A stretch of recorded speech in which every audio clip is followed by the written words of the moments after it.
আজকে আমি একটা খুবই ছোট আর্টিকেল লিখেছি। কিছু লেখা হয় না, খুব ছোট হলো মনে শান্তি আসে। লেখাটা লিখে আমার মনে হয়েছে এটা একটা পাওয়ারফুল আইডিয়া। আমি আজকে ইজ্জতের ধারণায় একটা ডিকনস্ট্রাকশন কীভাবে করতে পারি সেটা নিয়ে ভেবে লিখেছি। হয়তো কেউ এইভাবে চিন্তা করে অলরেডি লিখে ফেলেছেন। I didn't read anything, it just came out from my own thought.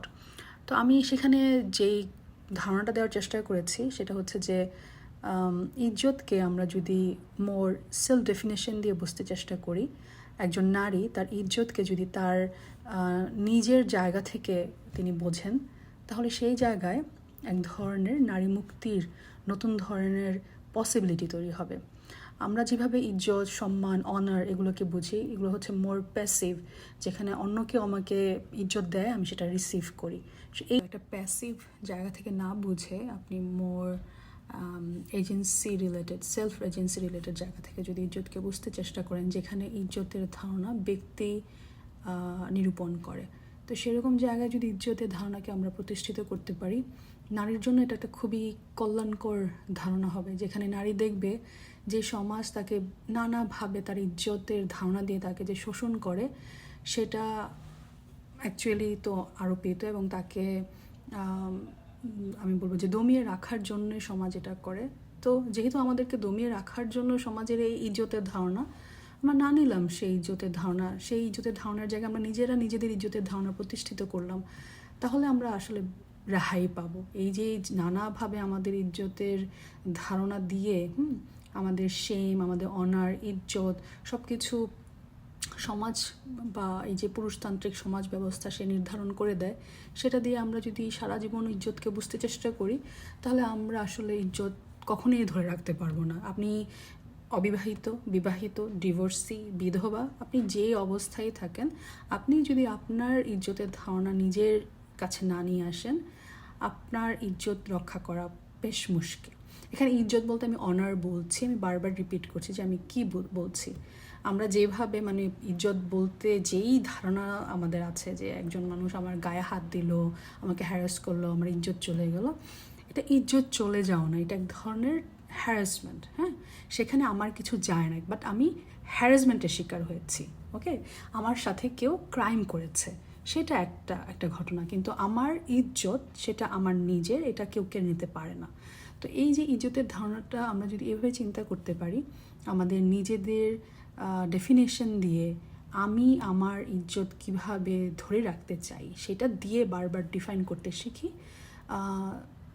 কেউ আমাদের ইজ্জত বা আমাদের ডিসঅনার করতে পারবে না। আমাদের ইজ্জত সারা জীবনই আমাদের রাখতে হবে। আমি খুব পাওয়ারফুল, আমি এই কারণে বলছি যে আপনার নারী শোষণ করার যত আপনার শোষণ যন্ত্র, সেই শোষণ যন্ত্রকে সরাসরি ভেঙে দেওয়ার মতো কিন্তু একটা ধারণা, যখন নারী তার ইজ্জতের ধারণাকে ডিকনস্ট্রাক্ট করতে পারবে। আপনি যখন আপনার ইজ্জতকে আপনার কাছে রাখবেন, it's self a new way for feminism. হ্যাঁ, নতুন ধরনের নারীবাদের একটা পথ। আমি আশা করি বাংলাদেশের নারীরা আসলেই এই ধারণাটা বুঝতে পারবে, তাদের ইজ্জত তাদের কাছে, সেই শক্তিটা তারা রাখবে। এবং আমার মতো যারা জীবনে বহু সংগ্রামের মধ্য দিয়ে এই ইজ্জতের ধারণা, যারা নিজেরা, আমি একাই যে এই ধারণা দিচ্ছি তা না, বহু নারী আছেন বাংলাদেশে যারা আসলেই নিজেদের ইজ্জত নিজেদের কাছে রাখছেন।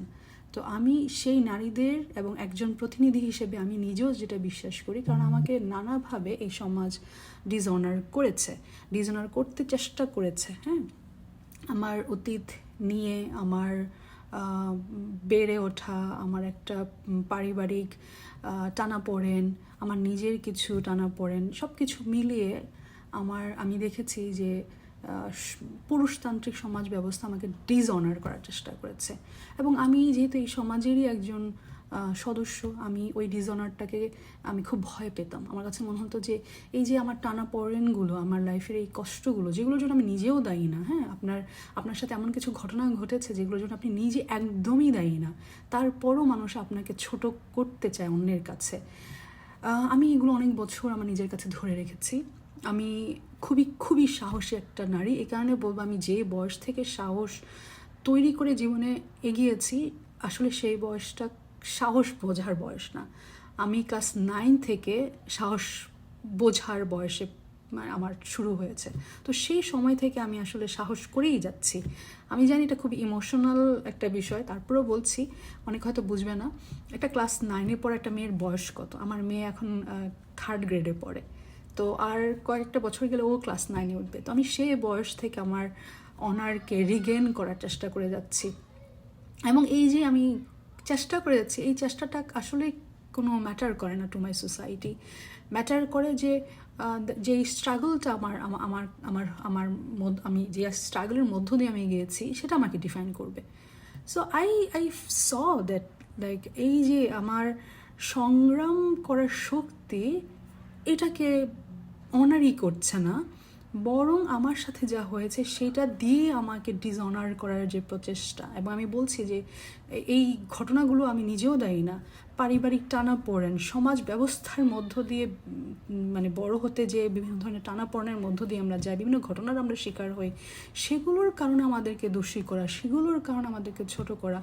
আমি যখনই বুঝতে পেরেছি this is totally like wrong thing happening with me, আমার সাথে এই জিনিসটা যে করছে, সে আমাকে আসলে সম্মানই করে না, সেখানে কোনো ইজ্জতই নাই। এ কারণেই সে আমাকে ইজ্জত দিতে বা আমার ইজ্জত নিয়ে বারবার এই কথাগুলো বলে। So that's why I get rid of from my previous toxic relation. এবং আমার মনে হয়েছে আমি আমার ইজ্জতকে রিগেইন করেছি। যে আমি ইউনিভার্সিটিতে যেতাম, তখন আমাকে বলতো যে তোকে সবার সামনে লজ্জিত করব, তুই তো তোর এই অতীত নিয়ে মানুষকে বলে বেড়াবো। আমি বলতাম যে মানে আমি ভয় পেতাম, আসলে মানুষ খারাপ ভাববে। তারপরে বলছে যে তুই বল, লাইক হোয়াট ইটস লাইক। আমি যে সংগ্রামটা করেছি, একটা ক্লাস 9-এ পড়া একটা মেয়ে যে সংগ্রাম করে তার জীবনে আবার ঘুরিয়ে দাঁড়িয়েছে। একটা ক্লাসে 9-এ পড়া মেয়ে কেন তার এই পরিস্থিতির মধ্য দিয়ে যেতে হবে? কেন তার পরিবার তার জন্য আর্লি ম্যারেজের ব্যবস্থা করবে?